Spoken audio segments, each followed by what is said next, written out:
Hello everyone, I hope that you're all doing well. This is me Sayyid Shujatullah. Welcome to Iqra IAS Current Affairs channel. Channel को subscribe करिए और hit the bell icon so that जब भी मैं video upload करूंगा आपको notification मिल जाएगा. आज का हमारा टॉपिक है, बहुत अच्छा टॉपिक है, बहुत अहम टॉपिक है, बिकॉज इंडिया के relations with regard to UK.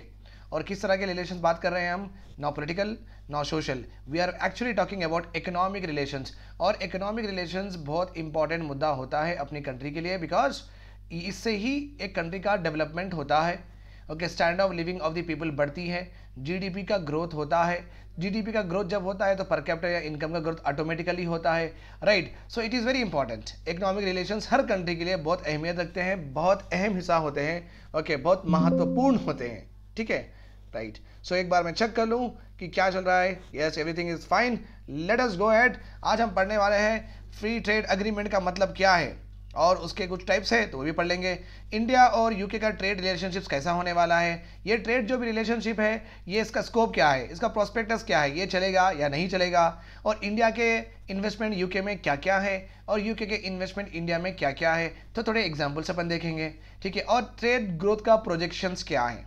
Okay, so ये फुल फ्लेज एक very important question and answer type का एडिटोरियल है. ओके, इससे आपको अगर कोई एग्जामिनेशन में क्वेश्चन आया कि India relation with British has been improving over a period of time, okay, comment बोलो या डिस्कस बोलो, तो आपको ये लिखना ज़रूरी है. ठीक है, सो ये था अपना article. Ink India and Britain free trade. Ink का मतलब है दोनों साइन कर दिए, ink. Okay, fine. Unlock new opportunities. और अपने पास बहुत सारे गुड दो कंट्रीज में भी, यूके और इंडिया में भी इकोनॉमिक और स्ट्रैटेजिक रीजन से, क्योंकि वो एक फ्री ट्रेड अग्रीमेंट दोनों के बीच में एक सहमति हो फ्री ट्रेड अग्रीमेंट की, इससे दो भी कंट्रीज में बहुत सारे अपॉर्चुनिटीज आने वाले हैं. सो ये जितना भी आपको आर्टिकल दिख रहा है, okay, in the on the slide, हम इसको डिकोड करके प्रॉपर से पढ़ेंगे. Okay, bit by bit and in a very structured manner, जो कि आपको एग्जाम में डायरेक्टली हेल्प हो. ठीक है, चलो देखो, बॉरिसन है और नरेंद्र मोदी है, ये दोनों मिले हैं और मिलने के बाद में ये डिसाइड हुआ है कि डबल बाइलेटरल ट्रेड होने वाला है. बाइलेटरल इसलिए बोल रहे हैं, इंडिया और यूके दो ही कंट्री है तो बाई है, टू है. सो बाइलेटरल ट्रेड डबल करने का दो कंट्रीज की इच्छा है और 2030 में ये डबल हो जाना चाहिए. अभी कितना है, 23 बिलियन यूरो है. अभी कितना है, 23 बिलियन यूरो है 2019 में.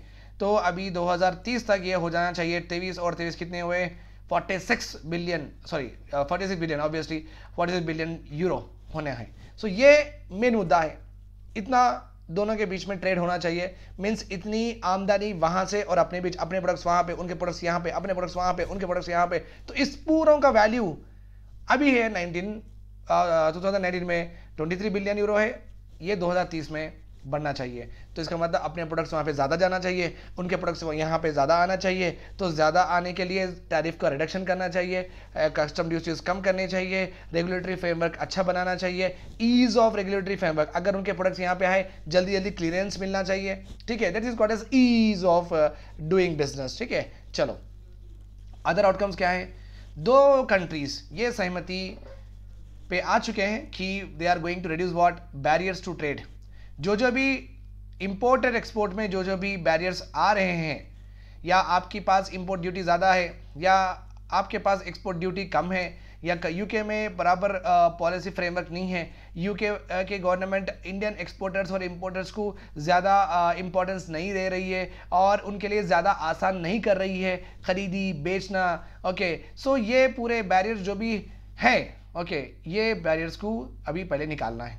ओके, और दो कंट्रीज फॉर्म करेंगे एक free trade agreement by the end of 2021.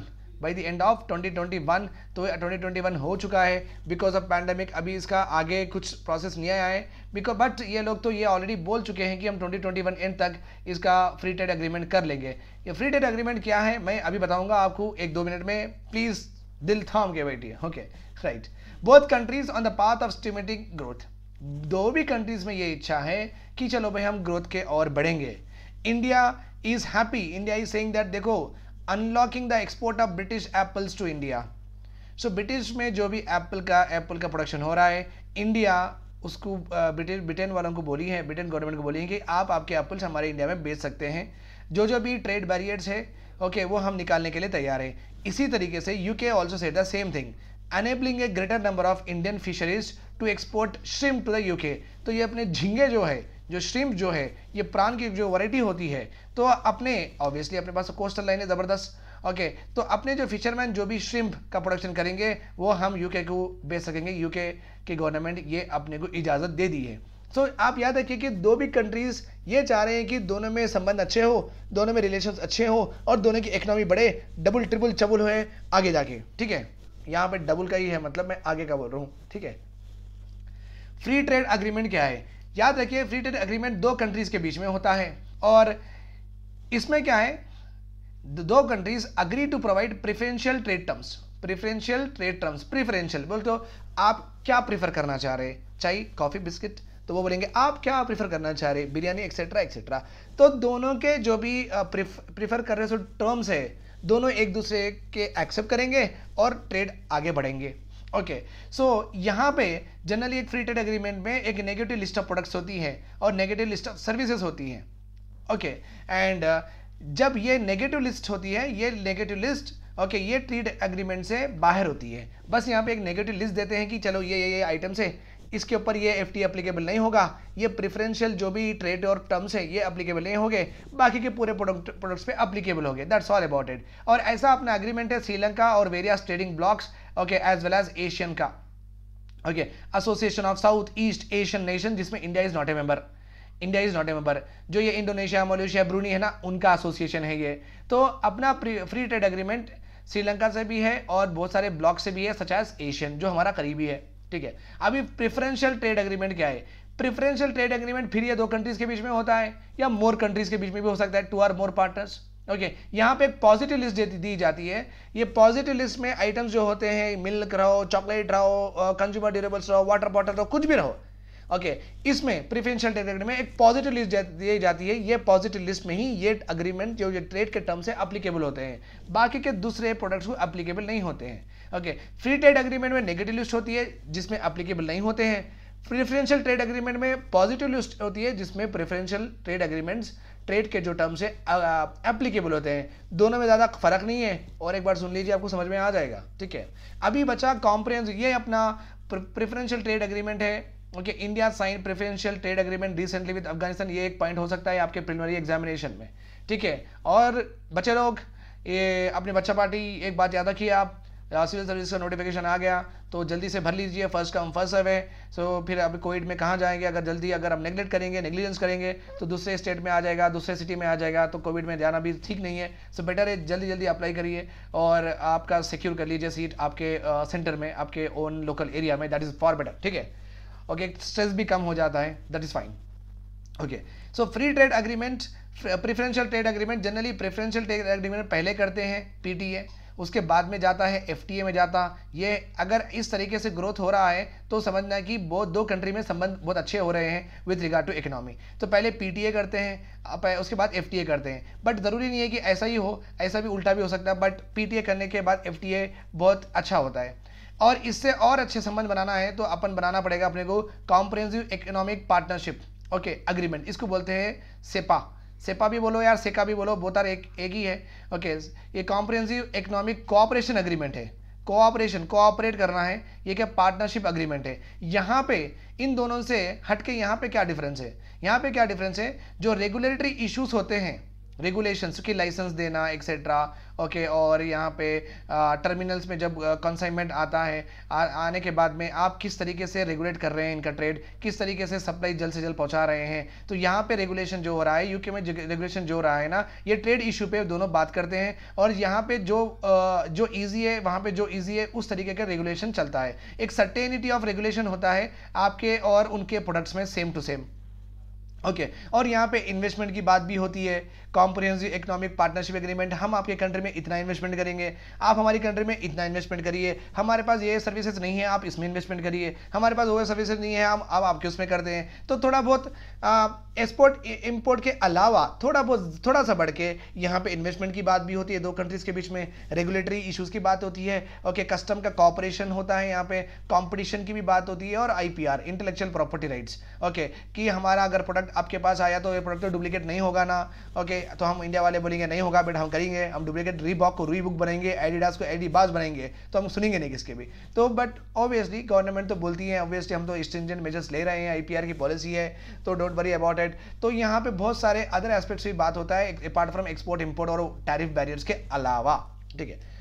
अभी है comprehensive economic cooperation agreement, okay, generally negotiations on trade tariff, ये कस्टम ड्यूटी, ये नंबर, ओके, और total quota rates only, okay, ये भी होता है। सो इसका फुल फॉर्म थोड़ा बहुत I can not remember it, but आप कमेंट सेक्शन में लिखिए इसका क्या है, okay. So that's trade on returns against rates only, something ऐसा होगा। So if I am not correct, please correct me in the comment section, I will be more happy to say it, okay.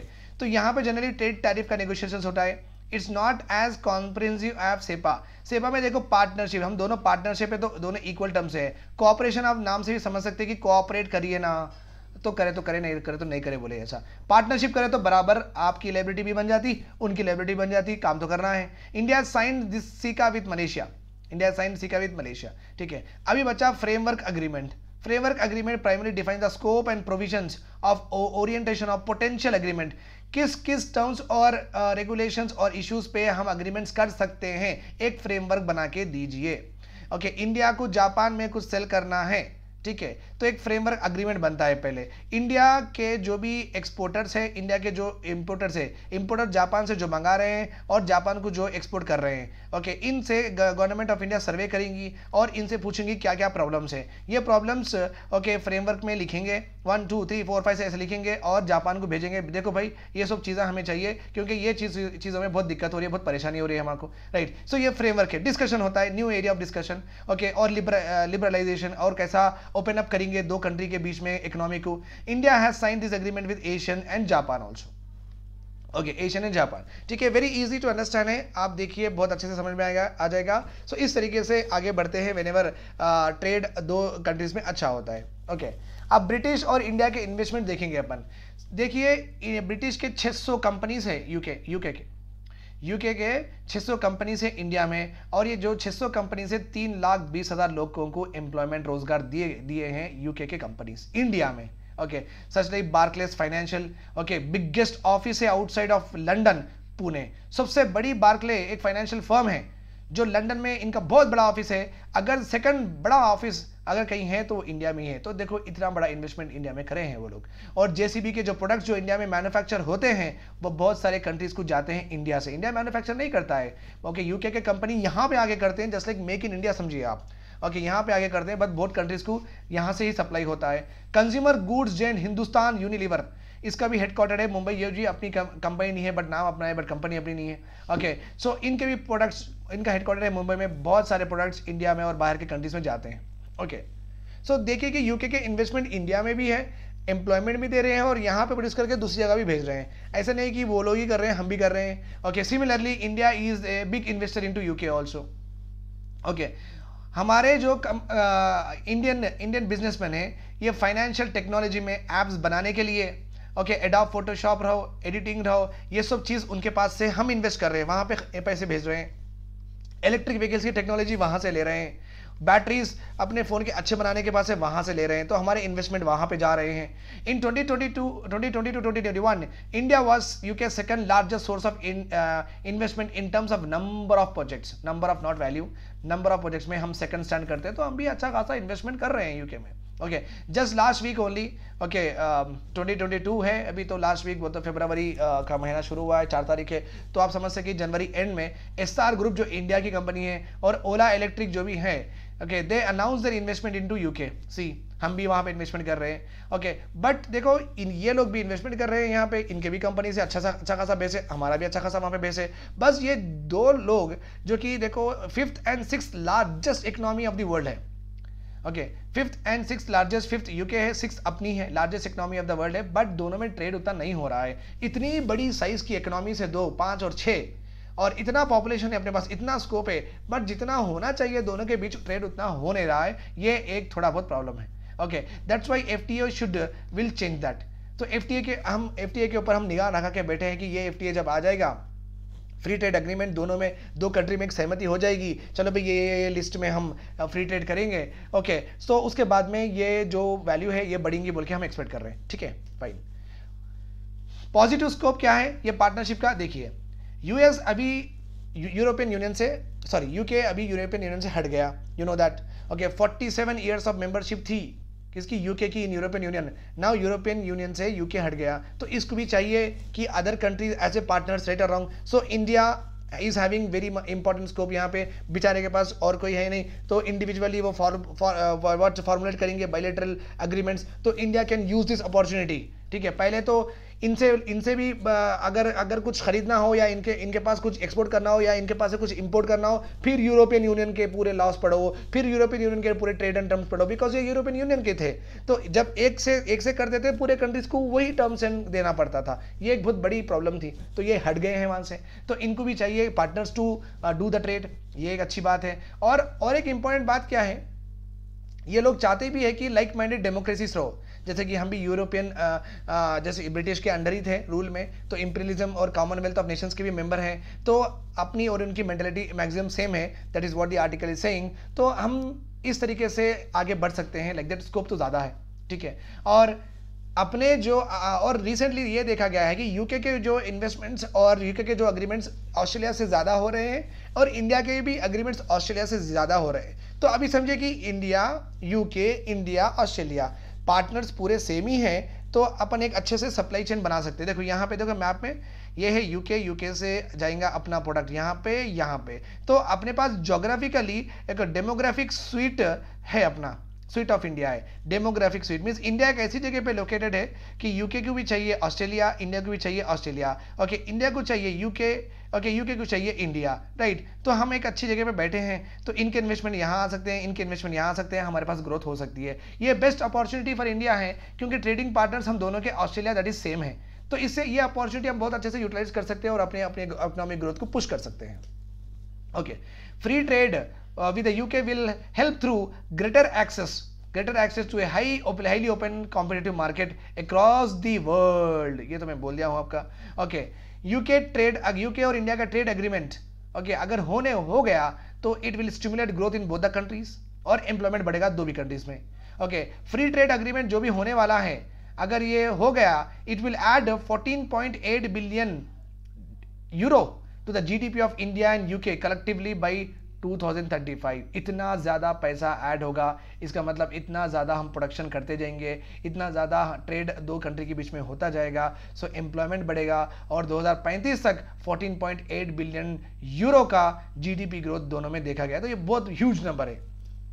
Okay, outcomes क्या हो सकते हैं, जैसा कि मैं बोला कि यूके यहाँ पे है, राइट, यूके यहाँ पे है, यहाँ पे इंडिया है, यहाँ पे ऑस्ट्रेलिया है, सो सप्लाई चेन ये जो है यहाँ से यहाँ सप्लाई होगा, यहाँ से यहाँ सप्लाई होगा, ओके, ये तीन कंट्रीज पार्टनर सेम होने की वजह से इनकी सप्लाई चेन ईजियर हो सकती है और चीपर हो सकती है, बिकॉज ट्रेड एंड टर्म है ना भाई, आपका ही प्रोडक्ट मैं खरीद रूँ तो आप थोड़ा सप्लाई ज़रा सस्ते में दो ना, तो आप देते ना, मैं अगर आपके पास से 1 लाख जैकेट्स खरीद रहा हूँ, मैं बोला भाई आप बाहर वालों को तो आपकी ट्रॉली का चार्ज आप 500 लेते हैं, मेरे से 400 रुपये लो, ठीक है, तो मैं सप्लाई चेन में नेगोशिएशन कर ले सकता हूँ, ठीक है, ये भी हो सकता है। लोअर बैरियर्स रहेंगे एक्सपोर्ट इंपोर्ट आने जाने, ओके, जो भी गुड्स आ रहे जा रहे हैं, तो उसमें अगर कम से कम बैरियर्स रहने की वजह से और रेगुलेटरी सर्टेनिटी रहेंगी, क्योंकि हम जैसा रेगुलेट कर रहे हैं उनको उस तरीके से अपने रेगुलेट करेंगे, तो एक रेगुलेटरी सर्टेनिटी रहेगी, ओके, उससे क्या होगा, okay, new small and medium size enterprises will also start exporting what goods and services. अभी आगे जाके ऐसा होगा कि भाई अगर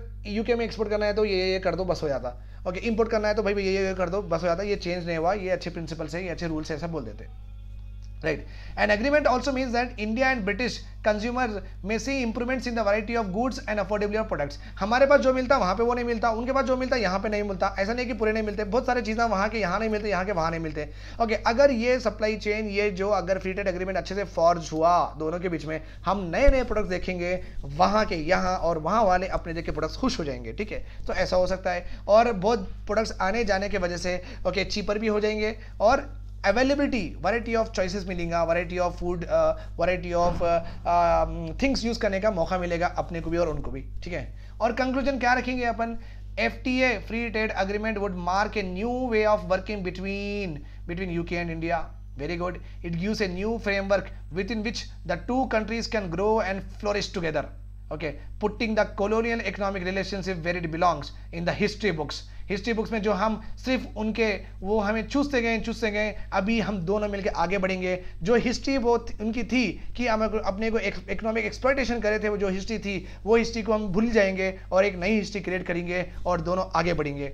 Okay, we should acknowledge that the past, especially in this 75th year of India's independence, and build a future which is about opportunities for both the countries. ऐसा future बनाना है दो भी कंट्रीज को। अगर इकोनॉमिक अपॉर्चुनिटीज होना चाहिए दो भी कंट्रीज में एम्प्लॉयमेंट अपॉर्चुनिटीज क्रिएट होना चाहिए, दो भी कंट्रीज में स्टैंड ऑफ लिविंग और क्वालिटी ऑफ लाइफ बढ़ना चाहिए। सो इस तरीके का पार्टनरशिप हम आगे चलेंगे और जो भी पास था वो सब भूल जाएंगे। Okay, that is what a very positive note से कंक्लूजन किया गया है इन दिस आर्टिकल। ओके, बहुत अच्छा बेहतरीन आर्टिकल है, वेरी स्वीट आर्टिकल है। ओके, दोनों के रिलेशंस और स्ट्रैटेजिकली क्यों दो एक दूसरे के लिए इंपॉर्टेंट है ये दो कंट्रीज, और ऑस्ट्रेलिया का रोल क्या है यहाँ पे, और इंडिया को क्या बेनिफिट्स हो सकते हैं। सो प्रॉपर्ली डिस्कस्ड आर्टिकल है ये। सो अगर आपको क्वेश्चन आया तो डायरेक्टली जो भी मैं यहाँ पे स्लाइड में लिखा हूँ एग्जैक्टली आप कॉपी पेस्ट कर देना, आपका काम हो जाएगा। Thanks a lot for watching to me, have a nice day, bye bye, take care.